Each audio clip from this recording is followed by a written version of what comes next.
can put the newest member in a bit of an uncomfortable position, it can play into your favor quite well. I think Zac may also be a point of contention, and maybe even that jungle Calm. I think those will be the highlight champions so far.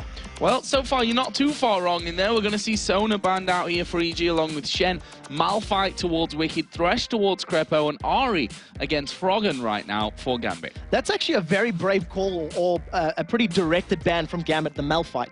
Wicked's played it 7 times out of the 20 games this split. Yeah. And there's also played Zac 7 times. And there's so much discussion around Wicked Zac. And I think it's because he's had so many topsy-turvy performances. Some games he's had 0 impact, and some where he has dominated the matchup. One of the things we do see has been left open is Twisted Fate, and we'll have to see if Gambit decides to go for it. And Elise as well, another champion which Gambit are definitely not scared of running. Darian has played a fair bit of Elise himself, and you know, it was Shaka that actually brought out the Elise for Evil Geniuses in there, the first victory that they had with him over in Tenerife as well, but that will be taken away. Of course, it does leave the likes of Jace in right now, who, you know, he's had that hit, obviously, and the changes to tier in particular, but he is still pretty strong. Yeah, the thing about the changes to tier, even though it does take away some of his power, it just delays it, really. Yeah. You know, the power, the damage it still puts out, it still gets to that point. It just takes a couple minutes longer. The one thing is, there's so many power picks open. This is basically like 2 teams with, you know, unlimited funds in Candyland. Well, what do you want to do? Who are we going to grab first?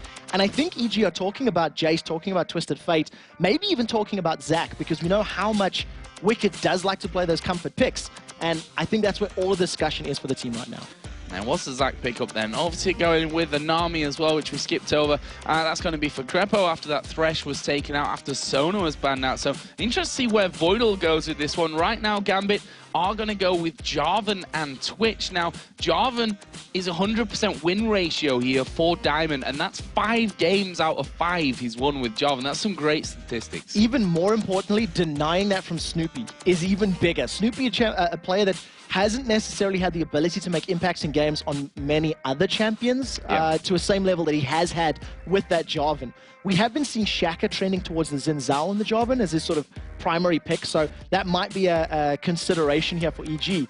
We're down to the 3rd last round of picks. Jace is still available, and Froggen plays a terrifying Jace. We've seen him pick up wins time and time again throughout the split. So I want to see if they don't want to maybe pick that up for this composition. We should also mention the Twitch on EG's side of things as well. Froggen been playing a lot of Twitch recently. Yellow Pete definitely not scared of going in there with the Twitch either. So let's see how this one goes. Right now it looks like we're going to be seeing a Nasus being picked up for Snoopy in the jungle. Now, you know, Nasus, he is a comfortable champion for a lot of these players. I mean, the Spring Split was his real big playing ground, so to speak. He was picked in a lot of games there. Snoopy going to have him this time around, and then the Vayne pickup for Yellow Pete. Oh, that surprises me somewhat, I have to say. So Vayne, a champion we wouldn't really associate with Yellow Pete. He does tend to play the slightly longer range, maybe a little bit more sort of passive champions, but we've been seeing a lot of the AD carries in Europe trending towards Vayne over the last couple of weeks. I think basically every single team has run him at some points, including now.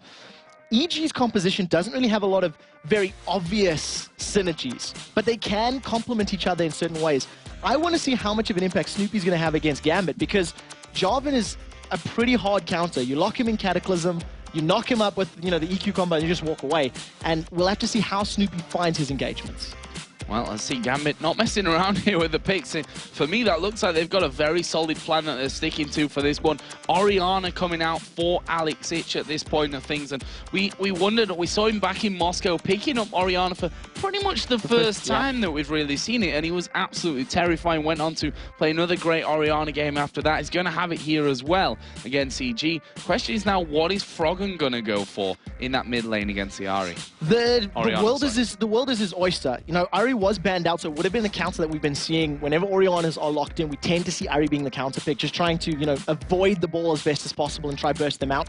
Jace, Twisted Fate are still up, and for Gambit, they've got a very good composition here in terms of the ball delivery system. You've got mobility, you've got utility from Lulu, from Orianna. Like, there's a lot of synergy within their composition.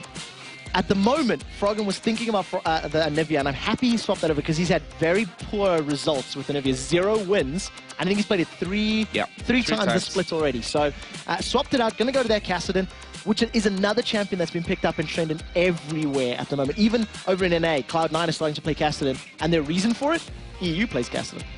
Yeah, and the thing is, the Kassadins that we've seen have, whilst not being 100% win ratio, they have caused a lot of problems for a lot of teams. The mobility of Kassadin is the real devastating thing, to try and keep a hold of that one. And we'll see if Gambit actually decide to go with a teleport here to probably get Froggen out of that game on that respect and make sure that they can still have that mobility around the map. He is running the teleport right now, Froggen, so we'll see about that one. But we're going to see Wicked returning here to Zach in the top lane. We've actually seen him running, playing a lot of Renekton actually recently. Obviously an old champion when it comes to Wicked's repertoire, but going for Zach here once again. So I quite like the pickup of Zach. It is a nice utility-based champion. It's going to give them the long-range initiation that they need.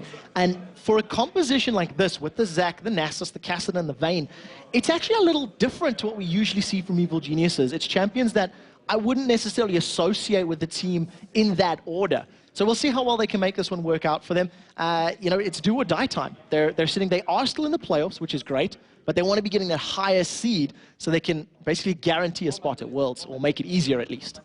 Well, Evil Geniuses, they've been very vocal about this whole...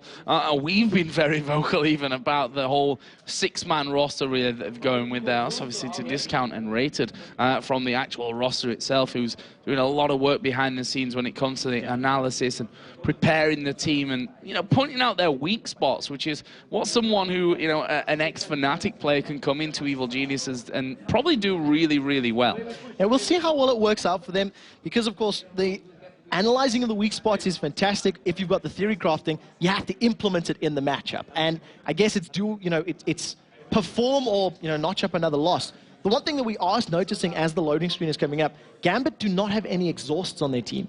And when you're coming up against a Kassadin and a Vayne, who's going to be coming at you in the mid to late game, that's a pretty scary prospect. The one thing we do see, 3 ignites. So expect lots of early lane pressure and probably going for kills early on.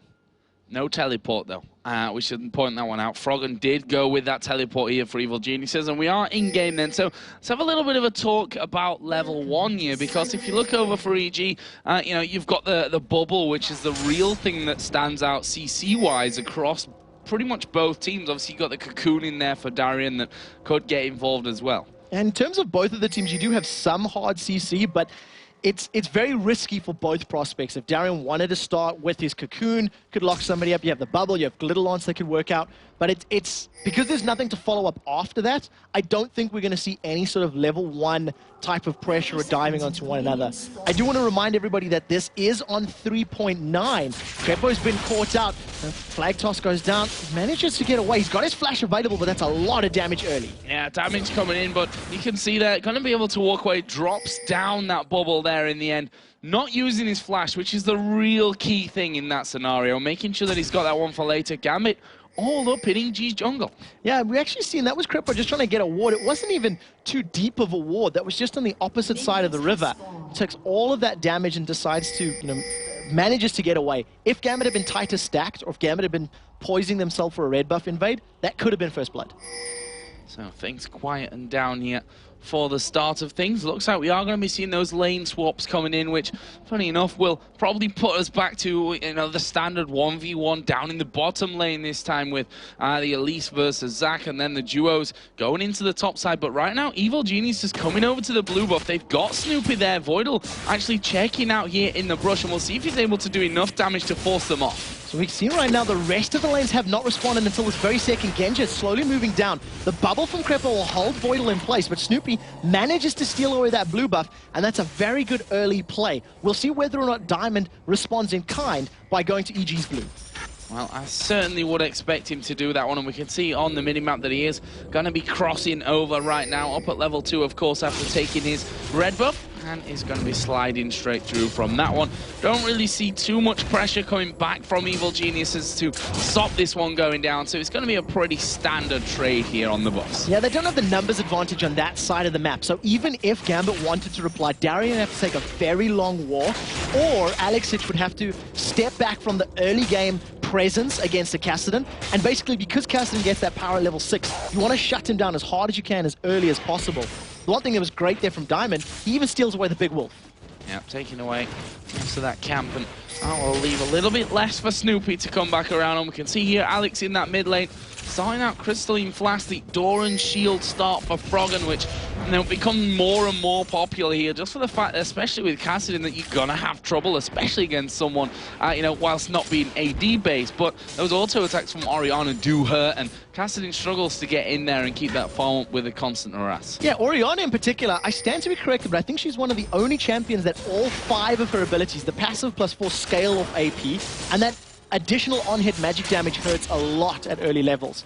Up in the top lane, there is a very big creep wave pushing against Yellow Pete and Crepo. As you see, Diamond Proxy's managed to get in the lane or about to pressure. Wicked's very deep without vision. Yeah, and inside of that rush, sometimes hard to tell if Zach's actually in there or just on the edges, but obviously was inside of there. And Diamond is still waiting for this one. Double buffs running.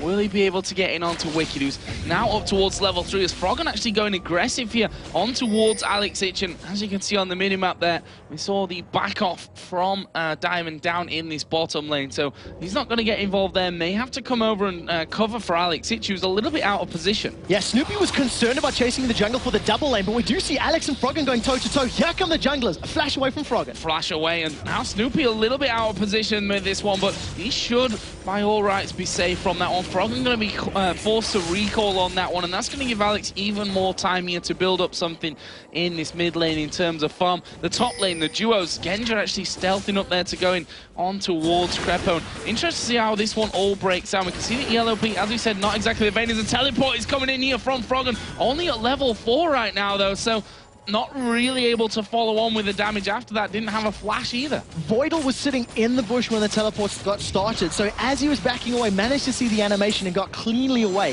The thing is, Yellow Pete and Crepo are taking so much damage and harassed from Genja and Voidal. If they overstay their bounds, they may be at risk of giving away first blood.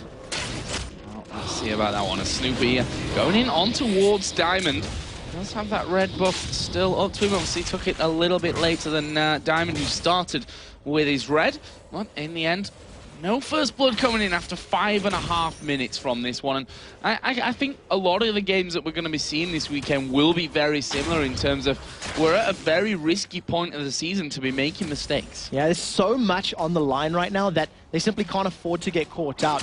And one of the things that has happened is that with the Ignite being down for Alex Ich in the mid lane and Froggen burning his teleport, there is a little bit of safety for respective players. Froggen is not going to get insta-burst quite as easily, and Gambit can continue to apply focus on the lanes. Oh, Yellow Pete's taking a lot of damage in this top lane. Again, actually going in onto him there with that stealth up, but Yellow Pete forced to back away from that one. And looks like he might be recalling. Actually, he's headed back towards the golems there. Just a lifesteal a little bit that back up in this one. And he's quite a way behind if you look at the CS numbers now. I think that may have been more of the reason for picking up those double golems, because he's suffering in terms of CS numbers. And that's all because of Voidal's positioning. He's sitting in front of the minion wave and trying to control it. Genja's about to walk in there. Here comes Snoopy. Oh, this could be dangerous. Exhaust is down. Snoopy going to be going in. Voidal gets away somewhat, but the bubble lands on towards Genja, who's already used the barrier, and there is first blood. It's Crepo that picks it up. Yellow Pete just miscalculating the damage there on the Condemn, knocks him away, and thanks to the ebb and flow from Crepo, secures first blood for his team. With this massive minion wave, this is going to be a lot of damage on the tower. Yeah, we'll see if they can actually take this one down with that as well. Snoopy obviously going to be queuing away on that whenever he possibly can. He's already lost half his health, and as you said, a big minion wave in there for that one, and that should be the first tower of the game. Right now, Gambit have got a two-man team on the middle tower, but obviously not going to be able to take it down quite as fast as EG in this scenario. Now, we'll see the Demacian Standard going down from Jarvan to just help Orianna with the auto attacks. Yellow Pete realizing that if they keep that tower up a little bit longer, it'll close that CS gap between Genja and Yellow Pete. Tower finally drops, and the question is now, what do EG do with the duo lane? Do they continue focusing the top, or do they rotate around and allow, Darian, if he goes top, to farm up that wave? Well, we'll have to find that one out. Darian is still right now at bottom, as is Wicked. There's a big wave of minions coming in there that Wicked will be wanting to get his paws on, that's for sure. But Darian trying just to keep him out of range there as much as he possibly can. It is 52-43 in there, and now Darian, he's got that range advantage, which naturally is going to give him that early, early bit of a spike when it comes to being able to pick up the farm. Yeah, and he's probably got about 8 to 12 CS in front of him as well. So Wicked will close those numbers as the wave pushes against his tower. In actual fact, we do see EG moving their duo lane bottom, which is sort of the standard thing to do when you get an early tower. You allow your solo laner to face off against what is effectively going to be your opponent's solo laner, as it looks like Darren is maybe even poising himself towards that top lane as well. Yeah, Darren realizing what's going on with this one and actually coming back up through the mid lane. So we'll see what the plan is there for Gambit. We can see there are a decent amount of wards down by Dragon already. No pink's been placed by now, both supports, and actually Snoopy just picking up a pink ward in there as well. So that Dragon fight may not be too far away. Yeah, the pink ward just to control vision, and against Gambit, who are renowned for going for early dragons. I think that's a very smart pickup for Snoopy, especially because he's playing Nasus with his ultimate. It shreds those objectives' HP bars, so we'll see how quickly he can make his way down there. For the time being, Darian and Alex are keeping up pressure in the mid lane, while the duo lanes are now facing off against each other in the bottom. Let's see if they can actually get some decent damage down here. I mean, Darian, okay, not going to be doing masses of damage at this stage, but you can see their Cocoon going in. Always a bit of a danger. There is the push finally down from Gambit. Then they are going to be starting off the Dragon, and they are going to have 3 men there for now. Actually, Darian just trying to keep Snoopy away from that one completely, and this looks like it will be the first Dragon. That little skirmish, guaranteed Dragon for Gambit because of the damage that went down to Snoopy. He wasn't willing to risk going into the Dragon Pit at 50% HP against an already stacked Gambit team. Let's look at the CS here again, and in particular this bottom lane, because that has now been caught up nicely, 62 to 58, still in favor of Genja, but that was a lot wider when we mentioned that a little bit earlier on before this switch came around, and that kill, of course, the first blood for Evil Geniuses in that top lane. So good stuff on that front. Orianna still leading in the mid lane. Froggen has already got his tier, and that is on its way to being stacked up. So we'll see how quickly Froggen can get that Seraph's Embrace built up. Yesterday, we actually heard from Cloud9's High. He was talking about Cassidy, and he said there is no need to build a Rod of Ages on Cassidy. He says it's simply not necessary. But we can see Froggen's got the Ruby Crystal, so he'll most likely be building that itemization. And it will give him the HP later, but it does take quite a while to get that power point. So Wicked has now come down into this mid lane, and Froggen going to go top, thinking he might have a bit of an easier time in there. And we can see the overall statistics there for Cassidy, 11 picks so far in the summer split, and over a 50% win ratio. And we'll see whether or not, which category that falls into right now. As Diamond Prox has moved himself towards this bottom lane, he hasn't been spotted yet. He was outside of the vision range of his opponents. He does have Cataclysm available, so if anybody gets locked in, it's going to be Crepo. You'll see that Vayne should be able to just tumble through those walls. Yeah, tumble away from that one as Crepo here. Getting nicely slowed down by Voidal. Always a bit of a pain, that one. Snoopy is still waiting here for this one. Diamond just at the back. Are we going to see a big fight kicking off down in this bottom lane? Here we go. Yellow Peak passes his ultimate, going to stun up Voidal against the wall, who flashes away. There's a tidal wave coming through. Here comes Froggen now as well. Actually going to get knocked up there, but he will manage to secure the kill. There is Cataclysm going down. Yellow Peak has to flash because he's in range of the turret, as was Snoopy. But I don't think that Gambit have really got what it takes to follow on from this one. The mobility of Froggen going to get him out of danger, and Yellow Peak is going to keep going as well. Genja decided not to chase. Genja ran out of mana during that encounter, so we didn't get Expunge going down. He wasn't able to get ambushed down to chase down his, chase his opponents. They end up trading support for support, but overall, a pretty good fight for Evil Geniuses.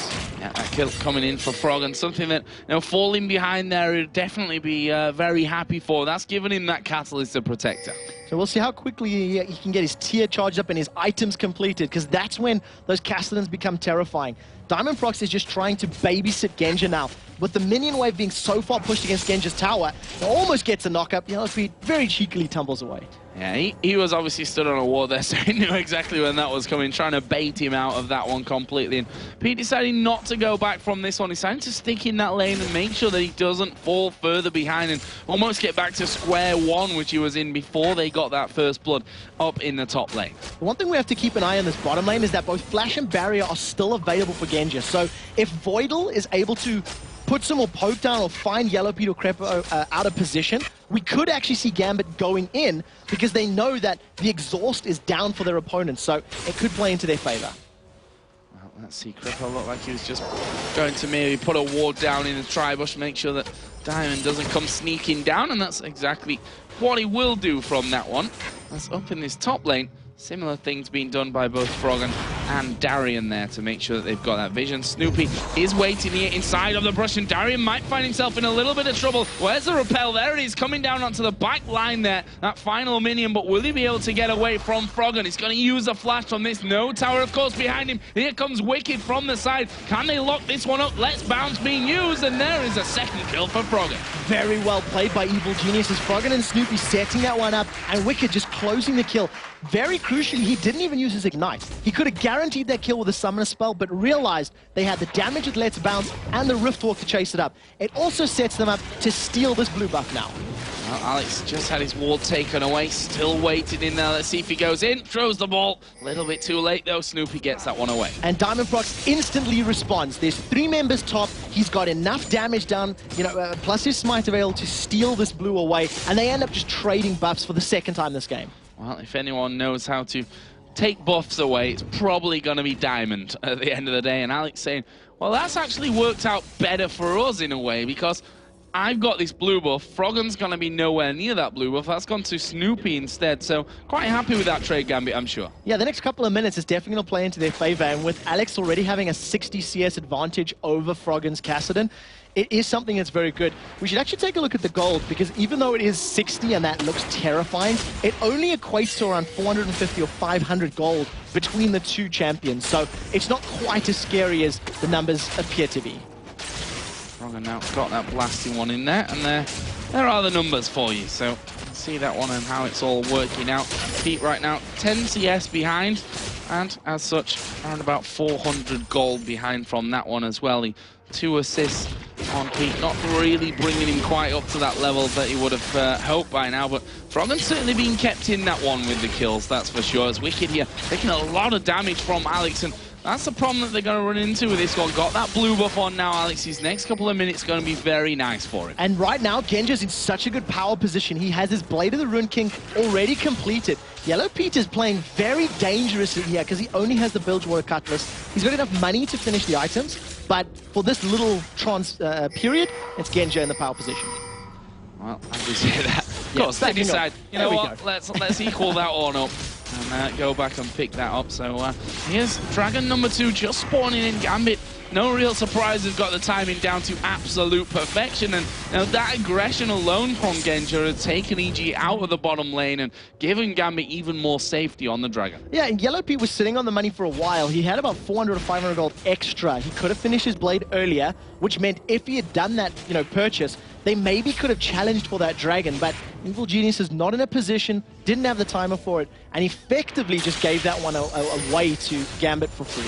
So we already saw a little bit of a probable sign of things to come here, I think we can say, for Evil Geniuses. And that was Froggen pushing this top lane completely onto the inner turret. Luckily for them, I say luckily for them, I mean, Darian has gone home guard boots here, so he knows that he can get back to that inner turret relatively quickly to stop Froggen really doing too much. What you're seeing right now down this bottom lane, Yellow Pete and Crepo can out-duel Genja and Voidal. Vayne with Blade of the Rune King in comparison to Twitch is going to be a much better 1v1 or 2v2 duelist. If you had a team fight, however, Genja would be in the power position. So Yellow Pete and Crepo will try to find a pick. If a single bubble lands, that's going to be a dead rat. Yeah, going to go straight in for those ones, no doubt about that one. Still, that 10 CS lead persists for Genja, but now the turret's starting to take damage. And now, Gambit, they've got the ability to slow, to use that polymorph from Voidal as well, and the slow out of Genja, but they've not quite got the lock-up potential that you have there with that Nami of the bubble, then the tidal wave to follow through, a condemn here as well to really knock things about, as Genja actually going to take a lot of damage, flashes away from the bubble. Good flash, and the reason this is such a scary position for Genja, the tumble damage from Vayne is maxed out, so that's adding around 50, 60 damage on a tumble, and with Crepo almost hitting max on his E, Tidecaller's Blessing, that's 70 damage for 3 auto attacks. Simply put, Genja cannot deal with that additional on-hit damage. One thing we're seeing in this mid lane, Wicked's been left to fend off Alex for the last 4 or 5 minutes because Froggen wants space to breathe in that top lane. Yeah, space to breathe, though, is almost given Alex more space to breathe as well. I mean, it's 197 as we are going to see them coming down to the bottom. Teleport coming in. Voidal going to get locked up. Tidal Wave coming across, but they don't seem to have the damage. Diamond coming in as well. He's pretty much the protector of this team in the bottom lane. Diamond scares away Yellow Pete and Crepo, and Yellow Pete was tanking up all of the tower hits, which meant they couldn't stay there for as long as they wanted to. Snoopy is coming to join the party, and you can see Wicked roaming around towards this bottom lane as well. This is going to become a 4 versus 4, 5 versus 4 very, very quickly. And only Alex really not there at this point as EG looking like they want to try and force the turret. Wicked charging up on the backside as Froggen goes in. He's tanking up the turret, has to flash away as Diamond going to dive in on towards Snoopy at the back, but it's Genja that's taking all the damage. He will go down. Yellow Pete might be able to get a second kill for EG. He will as he takes down Darian, and that was a great run of play. Alex Ich now out of position as well. Great shockwave, pull Snoopy and Wicked back. Alex is going to try run away, not going to be enough. No, I don't think he can escape this one. Wicked going in there, gets the knock up onto him. This should be a simple case of just finishing off from this. Bubble comes in from Crepo, and Yellow Pete picks up another one, a vital second kill. The turret's going to fall as well. Two very important things about the course of that fight. First and foremost, Yellow Pete did not get locked up in that Cataclysm for anywhere near long enough, and Evil Geniuses focused down Genja so incredibly hard. Once he was down, the damage threat just simply wasn't there, and Vayne was allowed to tear through the rest of Gambit. So great play from EG, but they're only 800 gold ahead because their opponents have 2 dragons. Yeah, those 2 dragons coming down. The next one not going to be too far away from things here as well, so we'll see how that one goes in, whether Evil Geniuses will now feel all of a sudden a lot more comfortable to be getting involved with those dragons. And we can see that Wicked, you know, playing Zaka champion, which is so comfortable on. He's absolutely not scared of anything right now. Got that Spirit Visage in there, which obviously going to give him that extra magic resist, which against someone like Darian's Elise will be making him a happy man. And now EG coming down for another steal on the blue. They've had the timer on this one since the very beginning of the game. Diamond's going forward because he feels confident his team is there to back him up. And we do see the blue, it actually gets taken away by Snoopy thanks to a very good smite. He landed that one. Smite coming in, and I wonder if EG are now going to rotate quickly over to Ozera and Blue, but Froggen coming in here. He's misjudged it. Diamond's got away. Oh my God, Froggen. And he's not a double lift. Double lift did a blind dive over the wall yesterday. He picked up a kill, close but no cigar. And you can see that as EG are moving towards maybe their blue area, you can feel Froggen, maybe he should get in there and take that blue buff. Well, we'll have a look at that one because Gambit not really in a position to do that one with Diamond just going back. But once he comes back in there with full HP, they might feel like they can challenge for that one and get it back over to Alex Ich here. Once again, few wards going down by Crepo inside of the Gambit jungle. So they want to make sure that they keep vision up on that side of the map. And that may just be enough here to force Gambit you know, into a second thought about whether they can go in and steal that blue. Yeah, we'll have to see. Not only that, with Dragon coming up, this could be the time for Gambit to start grouping towards the bottom half of the map.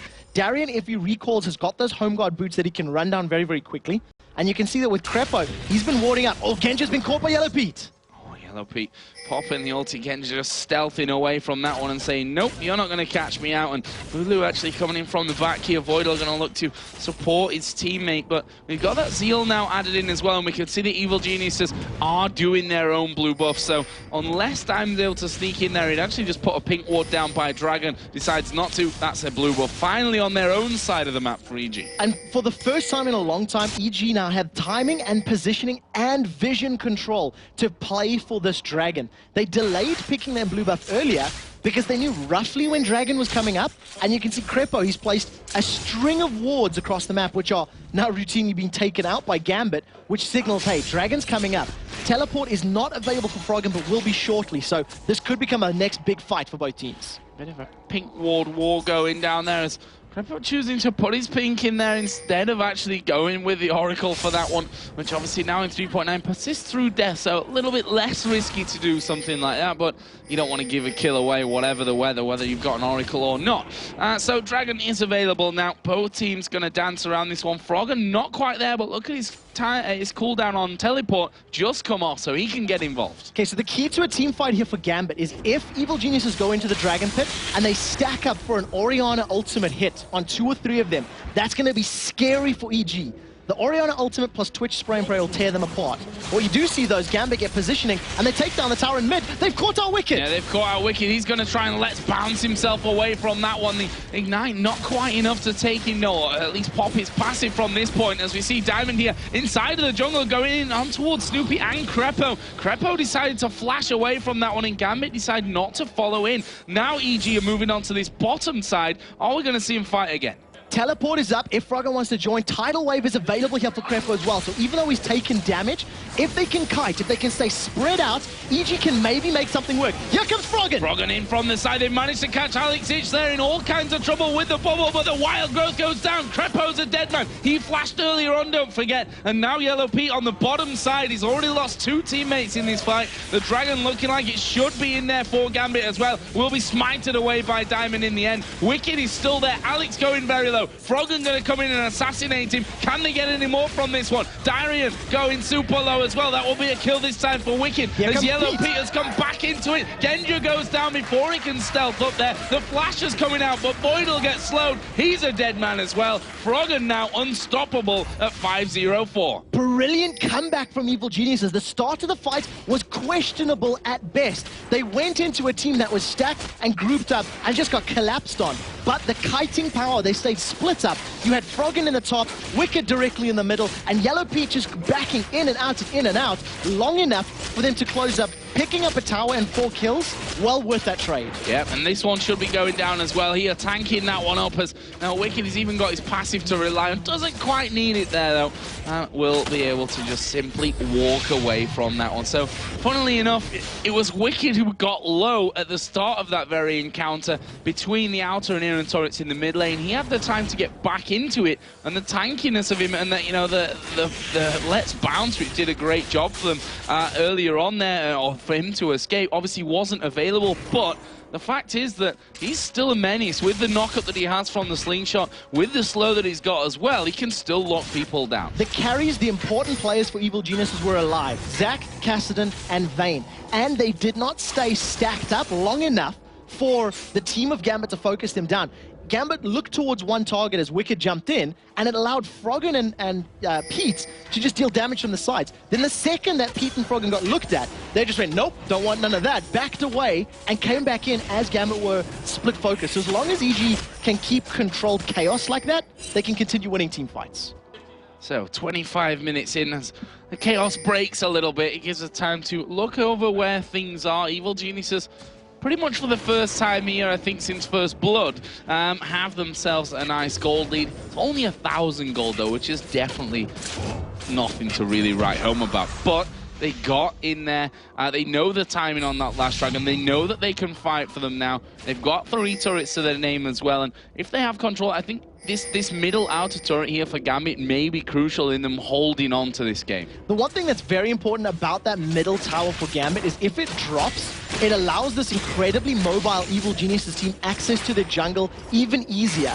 The top outer tower is down, both bottom towers are down, so we could even see EG setting up wards to maybe steal red buffs as it's coming up. And you can see red buff is fully, visioned up for Evil Geniuses and recently. So that tower is crucial to maintaining some semblance of control.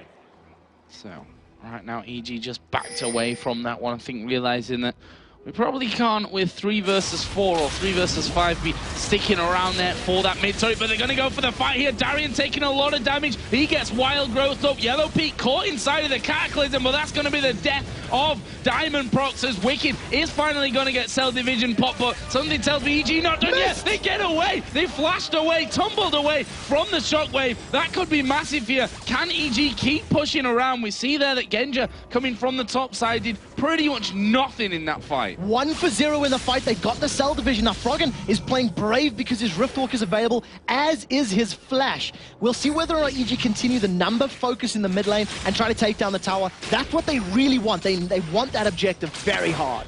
For such a big fight with so much in it there, it was very low scoring in terms of the kills that were picked up there for, well, for EG in the end of it, of course. That Cell division finally popped there for Wicked, 27 minutes 20 into the game, and he's up at 215 CS there, the most in his team actually, but should still point out the fact of Alex H 288 to the 191, almost 100 CS lead he has over his opponent, and well, 6 kills is what's giving Froggen the advantage on that side. 6 kills, 3 towers, and a dragon, and it means that Froggen is actually only 100 gold, or 300 gold, sorry, behind. That 100 CS difference, which is massive at this point. And Froggen has been picking his engagements perfectly. There's been no mistakes to when he's gone in and the timing to pick those kills up. Yellow Pete's toying with the idea of going in here on Darien, and I think he's actually got enough damage to do it. Phantom Dancer and Blade. He could be squashing a Spider if no one interferes. Well, Darien is the kind of guy that takes fights whether he's ahead or not. In the past, at least. We'll see if he decides to go for that one. Actually just going to push the lane out. And I think Pete was a little worried that he was going to be close in on here as Froggen trying to get away from Genja. He's get slowed down, but Riftwalk. He's got Flash available as well. Not able to lock down a Kassadin. What that does signal, though, is if Kassadin is able to get caught by a Shockwave or even a Cocoon or a knockup by Jarvan, that's going to be enough time when comboed with Twitch dealing damage to kill them. And it all comes down to Gambit landing their respective crowd controls on more than one member of EG. In that previous team fight, Shockwave, even though it wasn't a good position, EG responded. They got out of range thanks to Tumble and Flash and putting distance away. And as long as EG can keep doing that, they're in a good position. Yeah, and I see there that Yellow Pete constantly on this bottom side of the map, taking away the golems there. Does now have that CS advantage plus a nice kill advantage, which now setting him up towards that late game. This is the dream position almost for every Vayne coming closer into the 30-minute mark of the game to be ahead in kills, to be ahead in CS and the items as well. As we see there, 5 seconds, Dragon coming up. This is going to be an important one. So we'll see how well EG can position for this one. The previous time they tried to play with it, they ended up losing a tower because they were out of position for the timer of it spawning. And right now, they're a little bit more focused, but Vayne is not there. Yellow Pete is very far away as Diamond Prox eats a huge amount of damage from Froggen's Kassadin. Yeah, and that forces them back straight away there, saying, okay, so they know Dragon's up. We can't quite sneak in towards that one as Genja here. Is he going to get caught out? Yellow Pete coming in from the side. Tidal Wave comes across, but doesn't really hit anyone. There's a Cataclysm coming down. Froggen now coming in from the side. Voidal uses Wild Growth on his own. Snoopy will fall down in this, and Darien still on high HP as Froggen Rift walks over, mops up Voidal, and that will leave us right now with a 2-for-1 in favor of EG. Froggen not done just yet, though, as he's still chasing down towards Diamond, who manages to slide away from that. There's a great bubble. 2 men picked up in that one. That's going to be 2 more kills here for EG, and they both go to Yellow Pete. Yellow Pete was not touched at the beginning of the fight. Froggen even manages to pick up a kill onto Diamond Prox, trying to get away in the back line. That was actually all started because Genja tried to stealth up and deliver the ball, deliver a shockwave into the guts of Evil Geniuses, and they didn't group up. They didn't stack up, so it didn't happen. The counterattack came down, and EG with the ace, the tower, and probably Baron. Looking for the first Baron of the game. I say first Baron of the game because if, the match history between these two teams anything to go by, it might not be the last, but EG got a commanding lead now in this one. 44.7 before Baron up to 46.5, let's call it, to 41,000. So a very solidly built just from that fight and the Baron pickup. Obviously taking down the outer turret as well. They should by all rights get this Dragon as well. Yeah, Snoopy's going to be able to solo this one probably before anybody can contest. However, it's taking him a long time to get that one down. Right now, Evil Geniuses, they've constantly showed they can pick kills up, and they're going to continue to try do so. Snoopy may try stick around for a smite steal. Well, Diamond does have smite as well, which he actually mistimed there, by the way, which Snoopy probably was watching and think, damn it, that could have been my chance to actually steal that one. Obviously, it doesn't quite work out, but that was Dragon number 4 here for Gambit. And now EG have had a lot of control on the map since early on, but they've not been able to hold on to that Baron. You have to wonder, if they'd taken those 4 Barons as well, this game might be close to over, if not already done for EG. Yeah, they would have been able to have that massive item advantage, which they currently are building towards. You can see a Guardian Angel not completed for Yellow Pete. The only threat from his opponents is that Shockwave Spray and Pray combo, and once that's down, Yellow Pete should be able to sustain most of the damage unless everyone's on him. And with the GA as well, even if he doesn't, he's got a second lease on life to do it all again. Yeah, if you just look down the scores there on the EG side, Wicked 2-0-10 with the Zac in there, Frozen Heart, Spirit Visage going in there for the Leandri's Torment as well for that bit of extra damage. Froggen now got the Rabadon's Death Cap added into his Rod of Ages and Zerus Embrace. We already talked about Yellow Pete in there, so now if the fight goes well for EG, a team which we always used to say, you know, if you look back to CLG versus Moscow 5 times, that EG team fighting phases were the team to beat probably in the world. And we'll have to see whether or not they've still got it, because it's been a little questionable in the last couple of months. Right now, though, it definitely looks like the team of old is busy playing, albeit with slightly different champions, and Yellow Pete's Vayne is absolutely phenomenal. Froggen and Wicked, they've set themselves up, the slingshot is charged, they pull the trigger! And Genja's dead. Yeah, I mean, that was obviously a very easy kill to pull off for EG. Riftwalk plus the slingshot coming straight in, and while the Rat stands no chance of getting himself away from that one. Genja's like, I just wanted a little bit more farm guys in that top lane, but now they might lose the inventory. And actually, they're going for the fight here. Alex gets caught with a bubble. Tidal wave coming through. Diamond now right at the back of the team will be focused down. Yellow Pete's going crazy at the front. He gets another one, and just like that, 4 men down for Gambit without a single reply. 40 seconds on the clock for 3 members of Gambit. They're going to be able to finish this one out. Yellow Pete has had 3 or 4 team fights in a row where he has not taken a single point of damage. They've got the first Nexus turret down. They've got the next one down. This guarantees a 3-0 head-to-head record. In the event of ties, Evil Geniuses will advance ahead of Gambit. So there we go then. Evil Geniuses taking down Gambit for the 3rd time in a row here. The 2 big European teams from Season 2 going at it once again, and you see what it means to EG, and I think to Snoopy in particular as well. Did he actually die in that game? He did die twice, which is 2 times more than he's died in the previous 2 games. I say 2 times, but there's not really anything times 0, so it's 2 times more than he did, technically, because he died twice. Whatever. In 3 games, 2 deaths to his name. That's the summary. That's it. I'm more impressed at the fact that Snoopy's picked the game to play where he's confident in his ability to affect the matchup. He did it against MYM. He was key in getting Yellow Pete 2 kills early on in the bottom lane. He did it here. Was key in setting up first blood in the top lane. And perfect play from Evil Geniuses as far as their team composition and who plays is concerned. And you know, one thing we always used to talk about with Gambit is Diamond and his ability